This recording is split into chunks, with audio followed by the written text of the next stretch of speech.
Welcome to an interview of TMB News, Manipur First.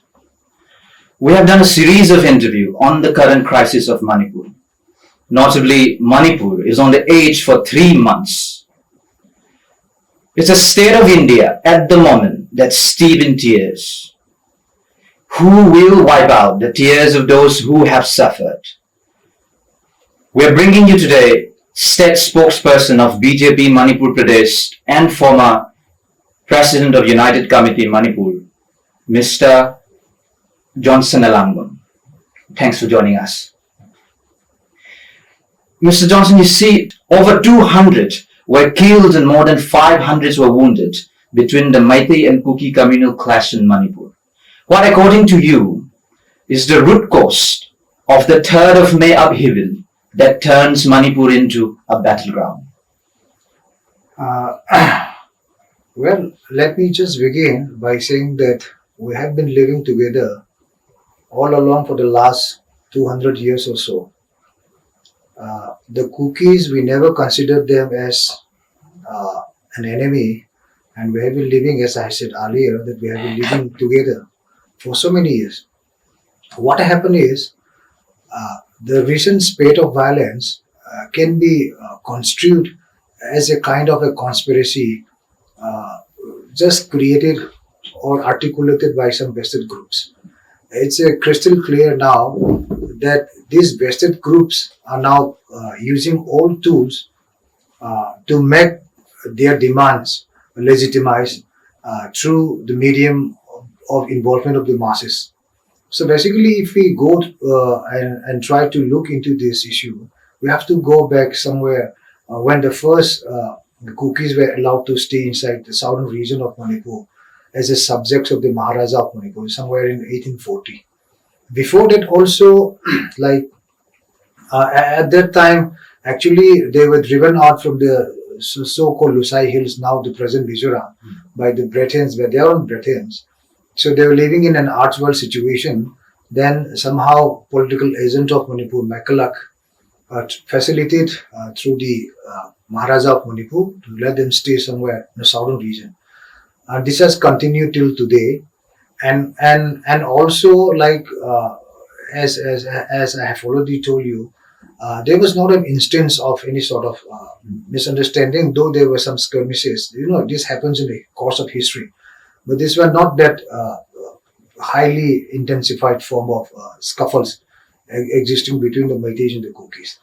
So I don't know what have actually triggered off the situation right now. But as we are seeing it, this almost clear that the vested groups are now trying to use all of apparatus to fuel the people to go for the mass agitations, protesting even for a separate state. Now, I think if you go back into the root cause, actually demand for a greater Mizoram or a separate state within the state is not a new one. It all started somewhere in the early 60s. But eventually what happened was when the MNF suddenly took charge of Mizoram somewhere in 1966 through Operation Jericho. The government of India have been trying to use all forces to pacify the rebel leaders, and ultimately in 1986 the Mizo Accord was signed. Now, in that Mizo Accord, it has clearly described the territory of Mizoram, that Section 6 of the Northeastern Areas Regulation Reorganization Act 1971 would describe the territory of Mizoram. So what does Section 6 of this particular act says is that the existing excluded zone, which belong to the Mizo district within Assam, would be the territory of Mizoram. So in fact, if you go by that also and by the historical records, there is nothing as such, there is any sort of dispute regarding the territory of Manipur and Mizoram. It's crystal as clear as that. So if you consider from that angle also, the Manipur was never a part of the British India. So Manipur was never a part of the Assam. So the issue on the dispute of territory or the proclamation of a Greater Mizoram by some vested groups is unwarranted and cannot be accepted by the Manipur under any conditions. So this theory was actually rejected even from the very day when it has again resurfaced somewhere in 2005 with a person called P.S. Haukif, who is also the chairman of the KNO, has subsequently gone to the Home Ministry of India submitting separate memorandums demanding for a state within the state. So the people of Manipur have been rejecting all along this period, and they were also maximum what you call support from the other inhabitants of the region also. So I think it is almost clear now that these groups, vested groups, are instrumental in inciting this kind of violence which is happening right now. So, as you have clearly mentioned, is it appropriate for a chief minister of a state to impede in the internal affairs of another neighboring state? If the answer is no, then what are the reasons for such controversial state? What do you think is the motive of the chief minister of Mizoram? I'm very surprised that a chief minister belonging to a different state commenting on some of the highly contentious internal affairs of another state. So I don't accept what Mr. Joram Thanga had said recently, and his statement. I've also gone through what he has said, and it ridicules and also contradicts the very Mizo Accord. So what happened was the concept that the Jo people living all along this Chittagong hill tract, Manipur, Myanmar must be united for a bigger Mizoram or something is it's only an attempt to score his political ground, nothing else. So I think it only creates more confusion and it contradicts the very Mizo Accord of 1986 that the territory of Mizoram has been described clearly and very precisely in Section 6 of the these northeastern areas Reorganization Act 1971. Now they are bound by that agreement, Mizo Accord. Now what Mr. Joram Thanga is trying to put his effort is trying to bring some sort of political grounds for the near election which is going to happen in Mizoram. Only that viewpoint I can expect anything that we can expect from his statement. So I think basically it's all a political toning, nothing else. Otherwise he has nothing to do with the affairs of Manipur because Manipur was never related to any of the affairs of British India.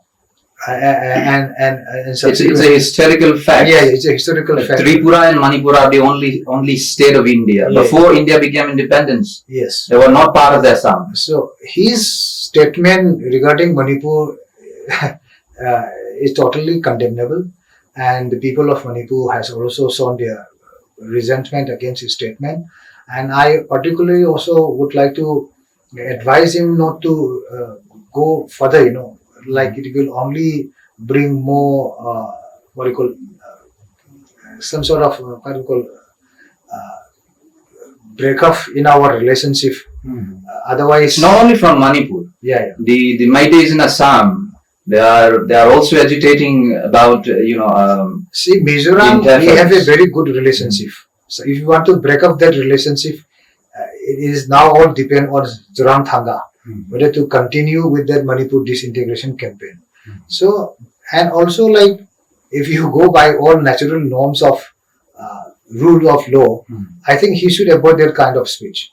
So it's highly condemnable and we denounce his statement, and Manipur is never related. And in fact, I think if you can recall his memory, the Lusai chieftains have frequently visited and met the Maharajas of Manipur. We have certain agreement also to bring an end to the hostility that we have during those periods. And it was an agreed agreement, which was just a conventional agreement, but it happens. So basically we have a good relationship with Mizoram and he must respect that what has been transcended through history. Mr. Johnson, as a spokesperson, state spokesperson of a party that is the absolute majority in the government, what do you think? What would it take for peace to come to Manipur? Is separate administration the only solution in Manipur? It's a wrongly hyped up agenda, as I've told you, created and articulated by some vested groups. Actually, what happened is when the BJP came to power in 2017 and 2018, war on drugs was declared by that government, BJP government, first N. Biren Singh, first government. And at that time, the escalation of the drug menace in Manipur was so huge, and it was almost one thing that we must confront so as to save our future generations.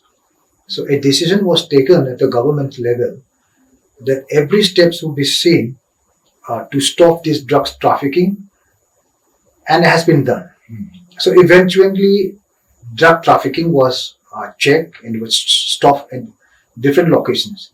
Then suddenly, what changed the atmosphere? Then suddenly we realized that these drugs, poppy plants, were grown in the hill areas of Manipur. Interior areas has been exposed to use of drones and all. So suddenly people were taken by surprise. Oh, what is going on?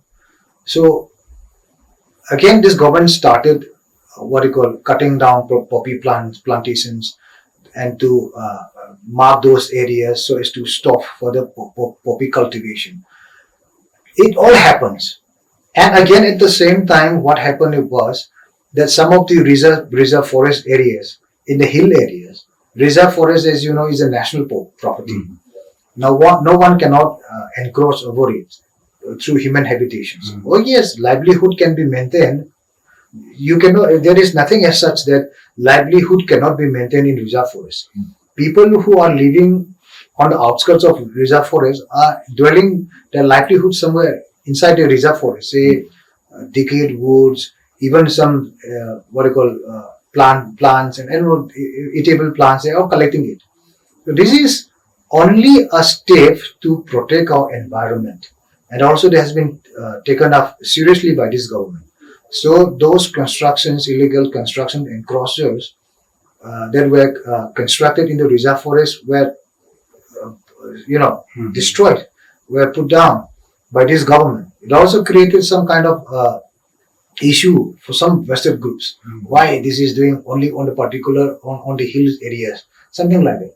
Now it happens if you compare with valley and hills. Even in the valley, there are certain illegal constructions in karst land areas and all. The government has taken stringent actions.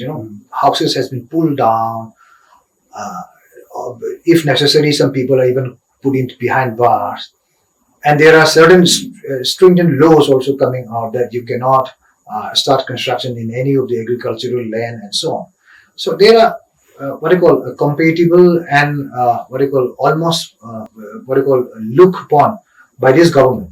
So there is an issue of partisanship at any point of time. So this is then again some people twist the whole story. The fact of the influx of illegal immigrants from Myanmar and Bangladesh.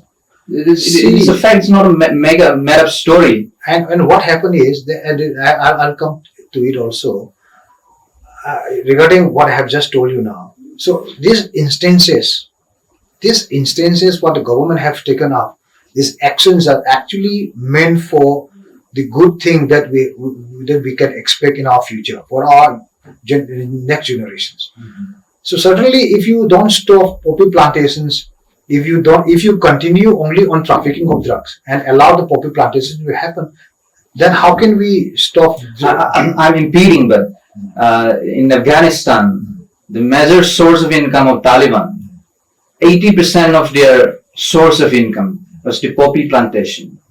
So people, the citizens of the state, are allegedly accusing the BJP that in the hills areas where Kuki occupied, they are planting the poppies.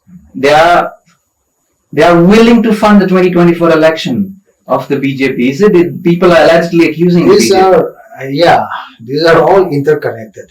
Now, as you have mentioned, regarding election in the hills, so who are these vested groups who are conspiring a theory anti-Meitei thesis? Who are these people? Because these are those political vested groups who are now exploiting the ignorance of the people of the hills. Actually, what happened in the election time? Election time, there is no democratic election in the hills. People will have to accept it because there is only a process of selection. Selection also happens on what grounds? See, if a particular candidate wants to win an election for a particular constituency, he has to win the support of some of the organizations, UG groups under suspension operations or maybe not to support him. So in one particular constituency, there will be at least 2, 3, 4, 5 UG groups, at least for the cookies. Because What steps the Bharatiya Janata Party will take? see, What's your stand on this? see, we cannot specify or classify any kind of steps at this moment. We will do and continue to do what we believe is true and correct part for the future of Manipur. Whatever strength we have, we will organize and do everything to stop and protect the future of Manipur. Now, in that cases, whatever hurdles, obstacles that may come up in between, we don't care. We'll continue with what we have started and we will continue to save and protect the future of Manipur. So, continuing on the particular issue. So, what happened is, now election time, you are winning the support of these UG's groups. So, they will support you and you become an elected member. Now, what happened is, they have a very narrow, a political agenda also, only for their survival, for their existence. So naturally, in the course of time, it will deviate from the political objective and what the undergrounds in the hill areas think. So it's also in one instance that we are seeing it. Now, what is the greatest change that you have seen in this last 3 months? Actually, before this May 3rd incident, the separation of state or a state within the state theory was only promulgated by the UG's group under the SU, suspense operation. So KNO and UPF were actually the ones, those organizations under the SU, who actually, there are certain members under the KNO, there are certain UG's groups. So those are the organizations who have gone to the Ministry of Home Affairs separately submitting multiple numbers of memorandum demanding for a separate state within a state. Even in some cases, they have already demanded for a Bodoland model of territorial council, starting from somewhere from 2008 till that. So we have seen these things happening, but in fact, what is there in the revised ground rule of 2011? Those constituent organizations who are within KNO and UPF under suspension operations will uphold and safeguard the territorial integrity of Manipur. Now, it has been violated by their memorandum. No one has taken an action, both the center or state. We know these things are happening silently, but none of the civil bodies from there on till that May 3rd have actually come out for a open demand for a separate administration. Now it has come up. I think somewhere in 13th May or between to 28th May, I think Kukinpi Manipur has come out that separation is the only. You belong to the Meitei community. What have the Meitei done to the Kuki that they are not willing to live with the Meiteis? What actually that you have done? See, the national media narrative, or which they are expounded by the Kuki so-called intelligentsia, especially the ITLF and the KSO, the ATSUM. What they are saying is that there is a Meitei dominant hegemony over the Kukis since time immemorial. Now, we have to do a fact check here also. What happened was that smallest of the smallest tribes in Manipur are existing even today with the fullest emancipation of religious practice, traditional practice, customs, social practices, their inherited tribal laws. The majority Meitei community have never interfered and bordered into the internal affairs. They are lived to live as what they have lived from the past. And If that was the issue, I think how on earth that how many so small tribes, say for example Aimor, who has almost total population somewhere around thousands, 2,000, Anal, Moru, Maring, Moyon, Monsang, Stiru, could have all of the extinguished by now if the Meitei mindset was like that. So that peaceful coexistence was our only basic principles which has survived as a civilization till today. So there was nothing wrong at that. And what happened was that the codification of regular laws began somewhere in 1905. After when we were defeated in last Anglo-Manipuri War in 1891, then Maharaja in council was set up in 1905. So we don't have a cabinet committee, but at least we have a cabinet committee almost equivalent to the strength of a cabinet committee, advisory committee. So one of the advisory committee member was a Kuki, one was a Naga, one was a Meitei Pangal, the other two was Meitei. So if you go on proportionately on the basis of population, it's a purely democratic setup. Now this was again repeated in 1947 when India got its independent. Manipur Constituent Assembly was passed, and there was also some cabinet ministers elected for the Constituent Assembly, and there also one of the cabinet minister was a Kuki, one was a Naga, one was a Meitei Pangal, another two was Meitei. So that's continued. Now the British legacy that we carry forward till today. See, in the British area, even when the first Maharajan Council was set up in 1905, the hill affairs was given to one particular British officer who is actually the vice president of the Maharajan Council. He looks into the affairs of the hills. From there on, the hill people, especially the Kukis and the Nagas, were paying as hill house tax till today. In the beginning, it was ₹3 per annum. Now it has continued even today. Now when India got its independence, when the British left India, Manipur also got its independence. When the Constituent Assembly was passed, the same treatment for the hill affairs, special attention was given by passing the Manipur Hill Areas Regulation 1948. Now, after the merger agreement, the same legislative arrangement giving more emphasis to the hill area was again given by passing this Village Council Act 1954. Then it continued up to 1971 when the Autonomous Hill District Council Act 1972 was passed, and it has been amended almost 7 times, in bringing in conformity with the changing political environment. So there is nothing as such that we want to subjugate the hill people. Never in the course of our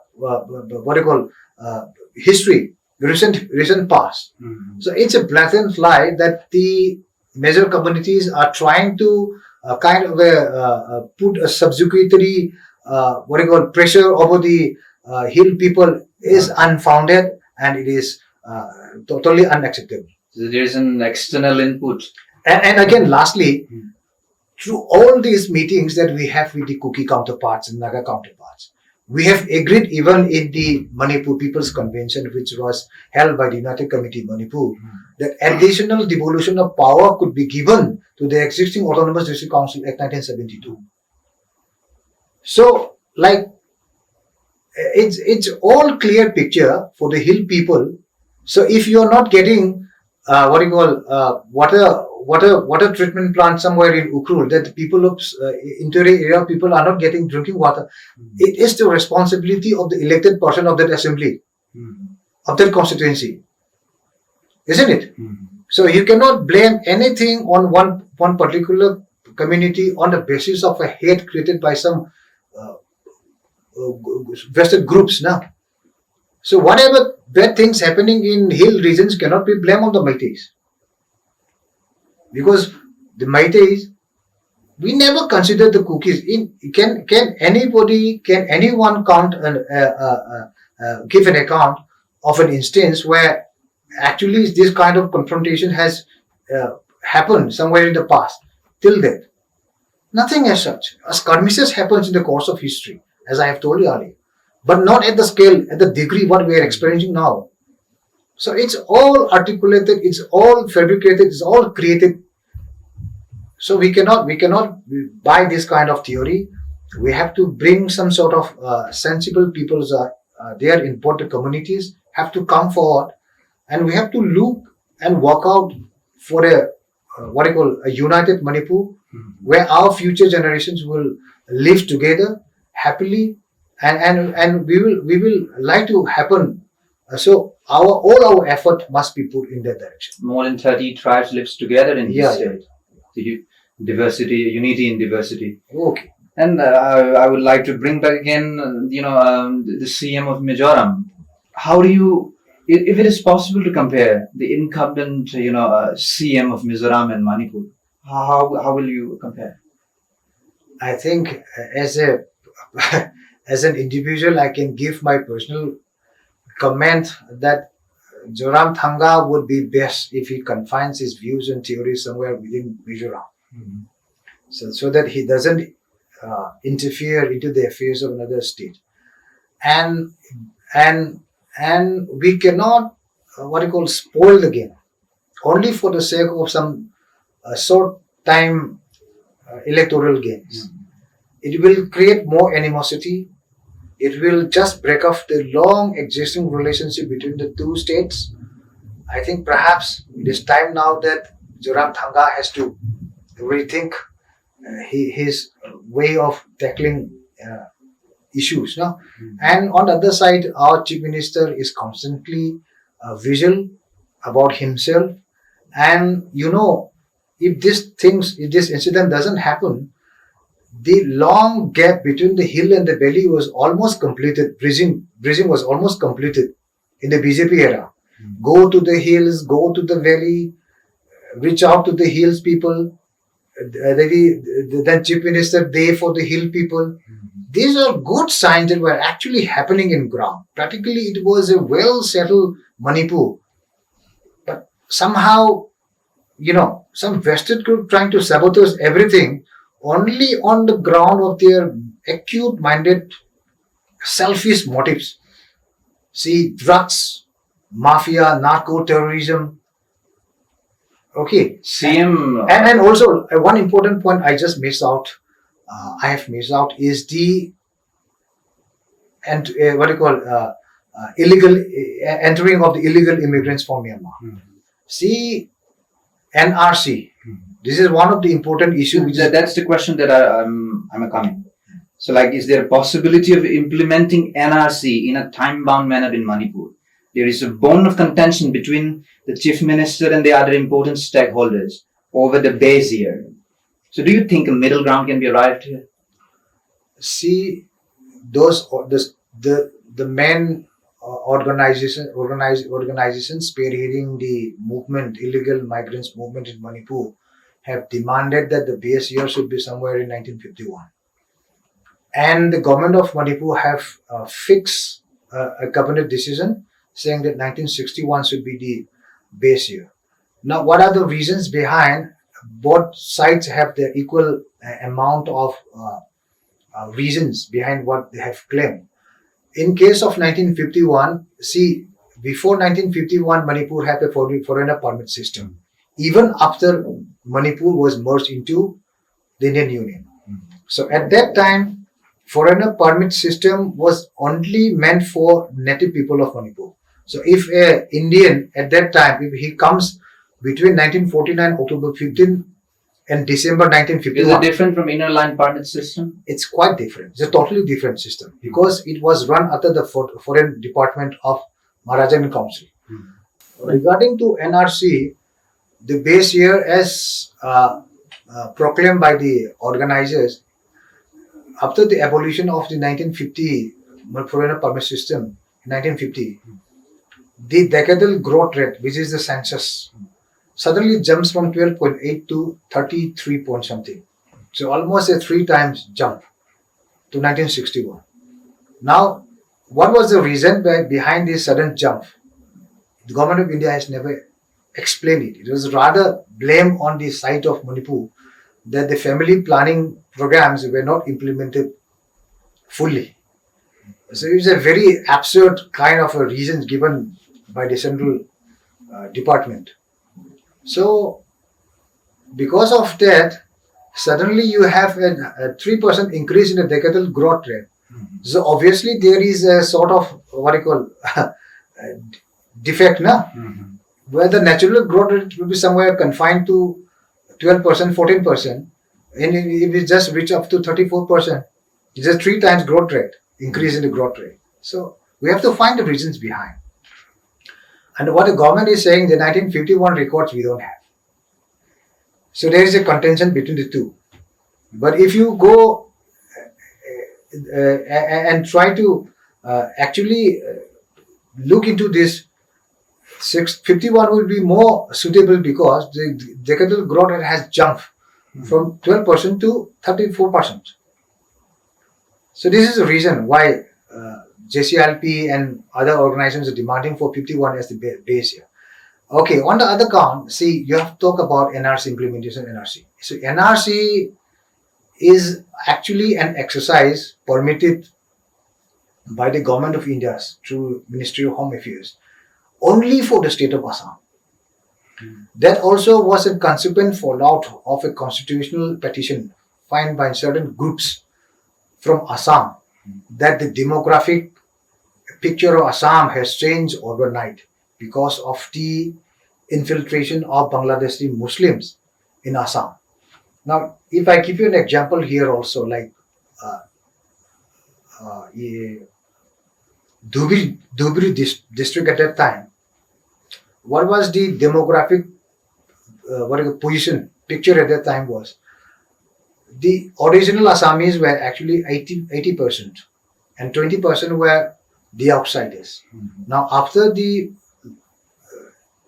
75 East Pakistan war, this demographic table changed. The infiltrators reached somewhere around 80% and the original Assami was remained at somewhere 20%. The table changed. Then all of a sudden everything was realized.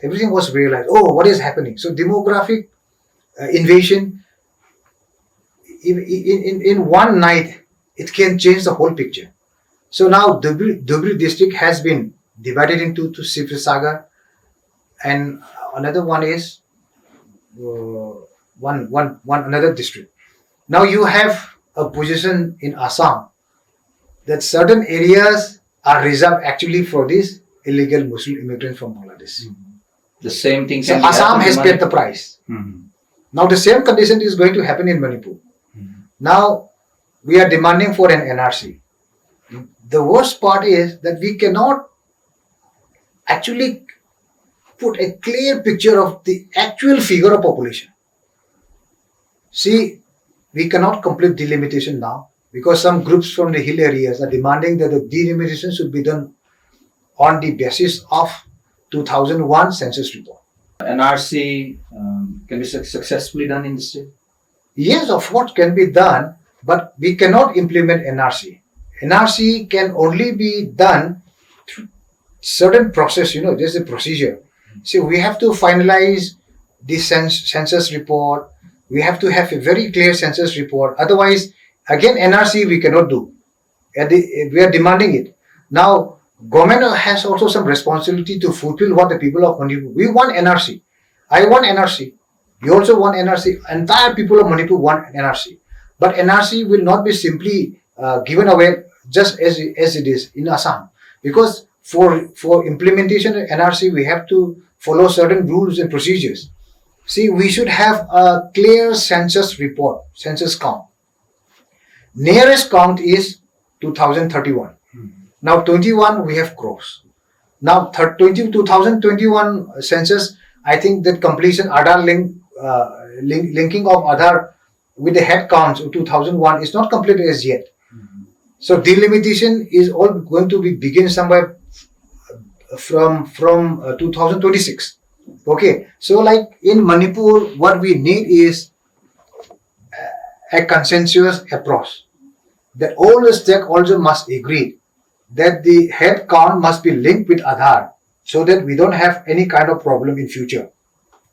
See, some of the hill organizations are demanding for delimitation based on 2001 census. In 2001, the majority organizations of the valley are rejecting it. We not accept it happen. Because in 2001 census, the growth rate cannot be reached up to 169%, in some cases 159, in other 75%, when the natural growth rate should be somewhere around 30%, between 20 and 30%. So obviously there is some sort of wrong datas, erroneous datas. So you cannot have a growth rate around 169 in 10 years. So if you have a population in one area 100, so in 10 years how can it be 269 people? It is unacceptable. It's totally a wrong data that has been given. So we cannot perform the limitation on that wrong data. This is what the people of Manipur have asked the center not to do it. If you want to do it, let's have a clear picture of our census count. Let the census count be linked with Aadhaar so that we don't have any manipulation by any particular groups. Let the truth be revealed. Is border fencing required for the implementation of NRC to be successfully done in the state? See, first thing first, the census count must be linked with Aadhaar so that we don't have double counts, triple count, quadruple counts. Now these are happening. We don't have a clear picture of our population. How can you do NRC with wrong data? So some areas need to be checked. So we all want NRC. Now we know there is a felt of illegal immigrants taking over Manipur very silently. Say for instance, the cookies from Myanmar. Now it's a very hot issue right now. So we don't have any mechanism. So I think it is right time now that the government must establish at least 10 to 15, 20 foreigners detention centers at every area. What was done somewhere in Assam in the 70s must be repeated by this government. The government had done it. It's a cabinet subcommittee report. In the initial findings, there were 2,187 illegal immigrants from Myanmar. From 41 locations it was identified. The government requested them to move to a government designated shelter, but they clearly opposed that. No, it's what I've told you, it's only a beginning. So a full-scale drive has to be initiated. Now, what kind of modus operandi, it all depends on the government of India, that how we start these things together. So I think best part will be, let us have a fair picture of our census. Okay, then only everything could be settled. In Assam, I think they have done this, but it had taken a lot of time. But still, in the case of Manipur, we have a very good amount of time left with us. 2031 census is very near. So we have to take all the preparatory steps towards attending this goal of finally implementing NRC in the state. Lastly, the question that has been asked by every citizen of the state: why is the Prime Minister of India absolute silence on the crisis of Manipur? Well, actually, it is a very highly esteemed individual, and he has his own prerogative to consider things. What he thinks depends on his dealing with the affairs of the region, and perhaps he may be waiting for a right time.